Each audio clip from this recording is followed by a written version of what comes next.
Let's try your voice now. My name is Katniss Everdeen. I'm from District 12. Unnecessary over-the-top expositional line. Well, you did forget a lot of important details in the last video. Also, couldn't they start her out on something a little simpler? She can't f***ing talk. Double dipping. We're gonna test his response on someone he remembers from home. Someone that will be a surprise to you and the audience. Katniss was most likely told that it was Prim off-screen. And why does it matter that it's a surprise for the audience? Wait, Katniss doesn't have to wear a jumpsuit, but Prim, who moments earlier didn't have to wear a jumpsuit, is now wearing a jumpsuit. Did they roll out new outfits between the day that happened between the last film and this film? It's possible that Prim's doctor outfit would make Peeta feel uneasy, so wearing the regular jumpsuit could at least make her seem more friendly. Good thing Peeta's wearing the standard issue modesty leggings provided by this underground hospital. Pointing things out on the screen. Snow has to pay for what he's done. Her damaged vocal cords, speaking voice sounds just like my morning after a really good night voice. I'm not entirely sure what her voice would have sounded like after a couple hours of healing, but it at least sounds okay to me. This will they won't they with these two just needs to be a won't they, because they clearly don't want to dedicate any time to having Katniss's emotions toward Gale make any sense. It's like kissing someone who's drunk. Doesn't count. This micro PSA is brought to you by the Cosby Consortium. So, doesn't this debunk the previous sin? That's an application of the hummingbird trap. This is why YA is so popular, because it lets teens fantasize that adults give a shit about their dumbass ideas. Gale has been training to be a soldier for a long time now, and has plenty of experience as a hunter to go along with that. This is irrelevant anyway, because he is 19 years old, so by definition, he ain't a teen anymore. I guess there are no rules anymore about what a person can do to another person. This society killed children for sport. There were never any rules. That's exactly what Katniss's point is. She even compares Gale's philosophy of killing to the Capitol's willingness to kill children just for entertainment. Gale even later goes on to suggest trapping civilians underground, and everyone points out how messed up that is. Way to miss the point of this scene. This is the nut.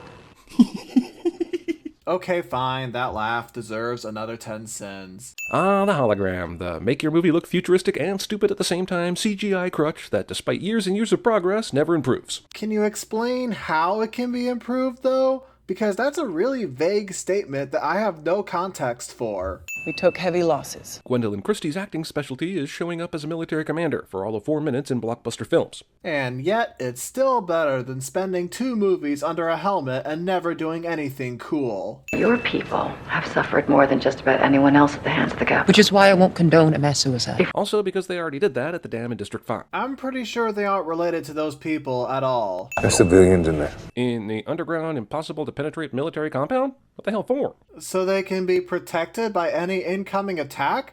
What kind of question is this? Does the movie not really want to show us this avalanche plan they just cooked up? Hasn't the series made enough money to show it? Probably not. We just want to stay here with Katniss while she looks extra concerned. Katniss is the main character, and it makes a lot of sense for her to stand far away from it so she doesn't get killed, or at least seriously injured. We are seeing this from her perspective. That's why I killed Cato. And he killed Thresh. And Thresh killed Clove. I can't even remember who any of these people are anymore. This may be more of a sin on me, but I don't have a sin counter, so... Well, lucky for you, that's what I'm here for.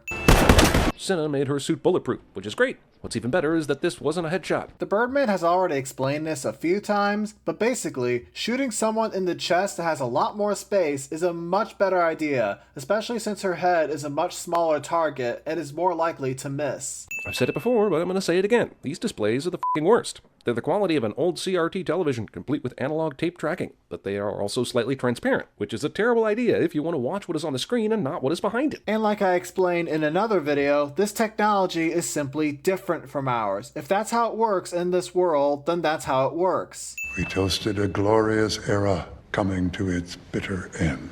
Snow's poisoning game is so impeccably timed, Antonius was able to hear all of Snow's speech just before dying. You don't think that was exactly Snow's intention? Cinna saw to that. Of course your costume would be bulletproof. I would sure as f*** hope so. This movie seems to imply that not everyone is wearing bulletproof clothing, which would be f***ing dumb, given that they're always going into active war zones. But Katniss is the most important person in the entire rebellion, since her presence is enough to inspire people.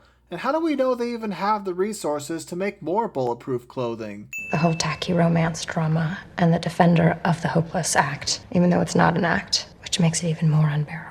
This basically sums up why I don't like any of these movies. And that sums up why I think these movies are incredibly interesting, since it's unlike any other romance I've seen in any other story. All I know is that I would have Saved myself a lot of suffering if I had just given that bread to the pig. I know he's supposed to be all brainwashed against Katniss, but he's not wrong. I mean, you're right, but if he didn't do that, then he wouldn't have fallen in love with her, and he doesn't survive the 74th games. Wedding between two people I don't care about is about par for the course when it comes to all the weddings I witness. Jeremy doesn't care about Finnick. Yep, that's worth a few extra. Also, this movie is 2 hours and 15 minutes long, and it has time for this bullshit. So are you suggesting weddings just shouldn't happen in movies? And you admitted in the last video that you're married.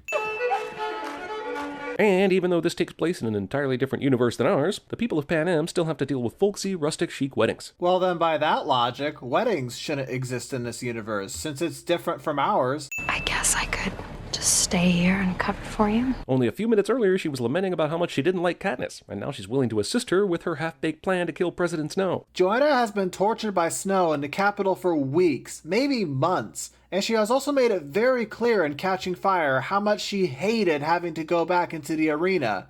So yeah, I don't blame her for wanting to help Katniss to assassinate him, even if there's a small chance. Of all the things to survive whatever apocalypse resulted in Panem, I can't believe fiddle music was one of them. More double dipping. 360 hug. More pointing things out on the screen. Am I supposed to believe that Katniss was able to sneak into this giant armory from the living quarters and hop onto a cargo plane, all while being Katniss, one of the most recognizable people in all of Panem? I guess so. Yeah, let's just ignore the hood she's wearing to hide her face from everyone, because I guess people should be able to see through it. Her outfit is about 3 steps away from the fashion of Bill and Ted's reality, so I figure the Hunger Games have to happen before people start being excellent to one another. Okay, to avoid retreading the last video, we're just gonna do a montage of every single time Jeremy makes an arbitrary movie reference and add 1 sin accordingly.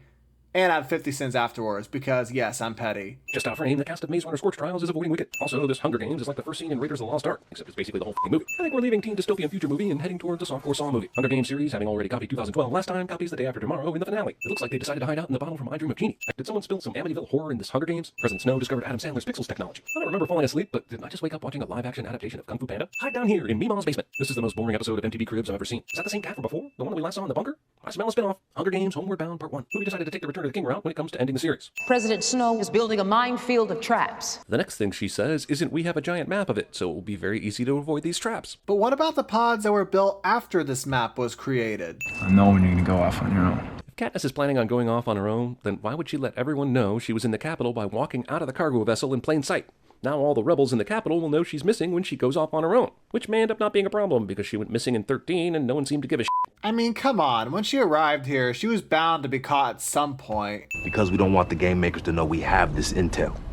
It has a self-destruct on it. Yeah, but doesn't the fact that if you survive even a couple of those booby traps tell them that? I feel like they could survive a couple of them even without this hollow. Ladies and gentlemen, welcome to the 76th Hunger Games. If only.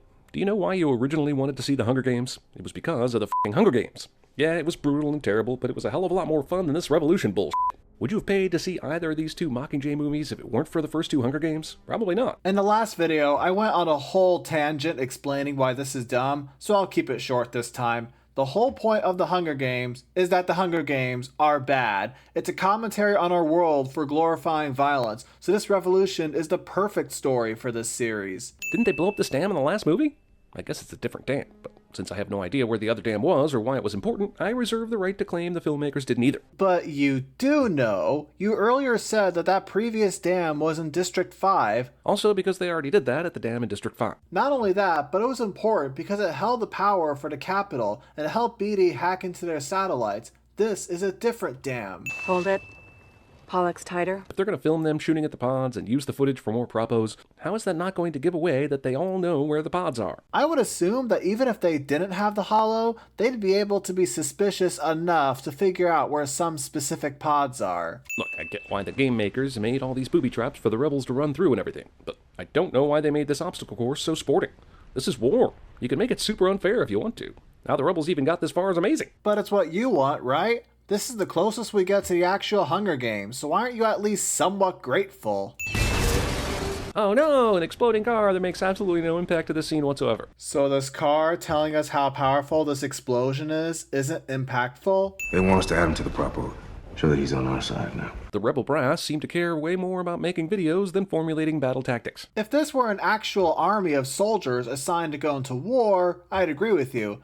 But this specific squad was ordered to film propos. There are other squads out there doing what you want them to do. Friend, lover, victor, fiance. The cook, the thief, his wife, her lover. Saying things. This shit is stupid. I mean, yeah, it would kill you all right, but what about slamming a big metal gate down so they can't go any farther? Or bombs? Wait, you suggested bombs. But that's exactly what kills the Prowler. Even after constant warnings about how there might be pods we don't know about, Boggs still decides to trust his little gizmo without any hesitation. But doesn't this refute that previous sin where you seemingly didn't know that a bomb kills Cottonmouth? Where is this tar coming from? From a place we can't see. Isn't that exactly the point? This tar seemingly comes out of nowhere so it can surprise our heroes. Good of that overflowing river of oil to stop flowing right at this very spot so that PETA can attack Katniss and neither of them dies. Or maybe it hasn't gotten to this specific spot yet? I guess it would have been unreasonable for the black sludge to continue rising, so they drew the line at convenience. But if you acknowledge that it's reasonable for this liquid to stop at some point, why are you sinning it? How did all that overflowing oil retreat back to where it came from?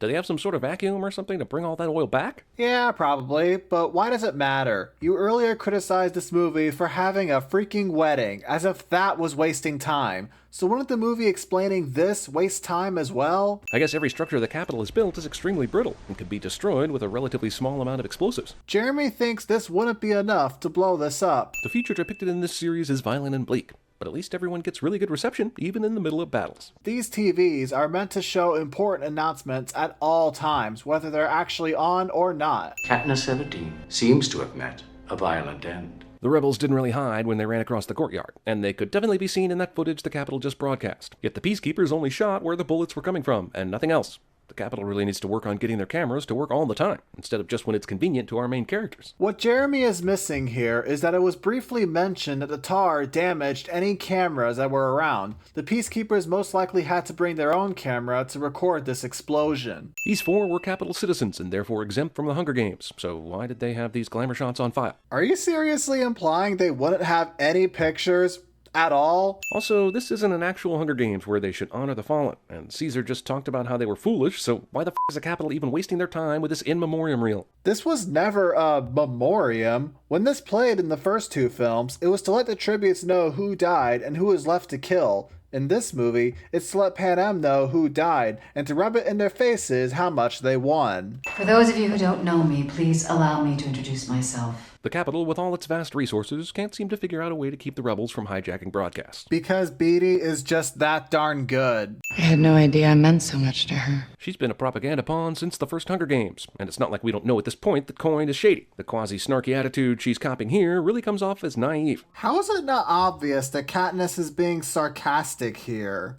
Oh, wait, you don't notice obvious things. This is normal for you. My brother knows these tunnels really well. Of course he does. And when they arrive at the hedge maze that I'm sure this movie has, there will be a guy who built the maze in their small propaganda party. But it does make sense, though. Foggy here is an Avox, people who the Capitol captured, cut out their tongues, and forced them to work as their slaves. Of course he'd know how to navigate this place, since he worked here before. Also, the Capitol booby-trapped everywhere above ground, but never once thought the underground tunnels would be a place where a rebel force might try to enter. Is that why there are mutts around to kill most of the squad later? We're too exposed here. Yeah, but no booby traps, so it's better than above ground, right? Is that why there are lights that instantly disintegrate some of them later? They survived. I don't know how. I do. They walked up one flight of stairs and didn't get shot at. Pretty simple to me. What? So if they did that, they would have survived this? We're gonna stop here for a bit and get some rest, yeah? Are we gonna have to watch all of that also? But wouldn't the movie be unrealistic if they never took a break? You always want movies to be like real life anyway, so the film is doing what you want, basically. They would show me pictures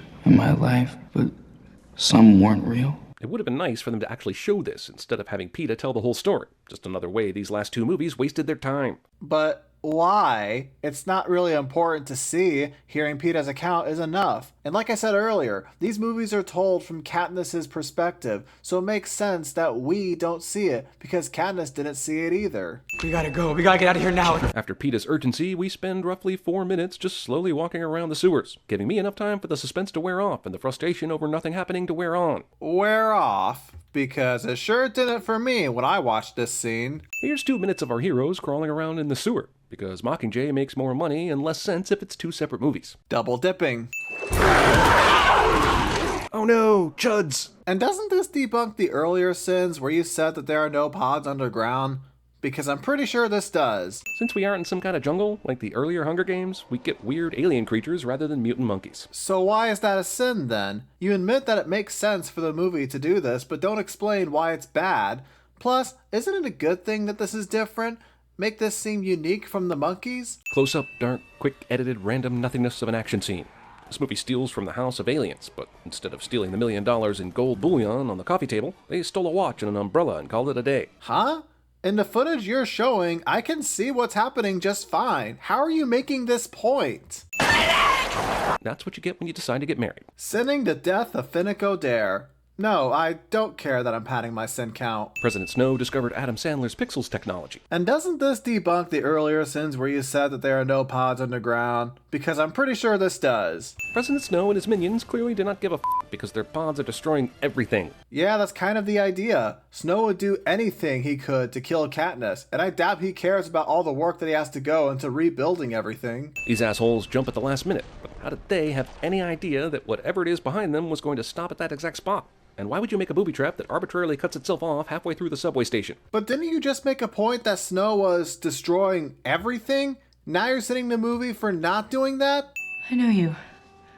You were a stylist in the games. Until Snow decided I wasn't pretty enough anymore. In Snow's defense, lady, you took the name Tigress way too literally. That doesn't make any sense. Tigress explicitly said that Snow turned her into this. So it was Snow that took the name too literally. How are you blaming Tigress for this? Also, nearly this whole movie is running from one place to another, and then waiting for 10 minutes, and no one even has an interesting sex story to tell. I'd even accept a straight theft of one of the soldiers' stories in Saving Private Ryan right now.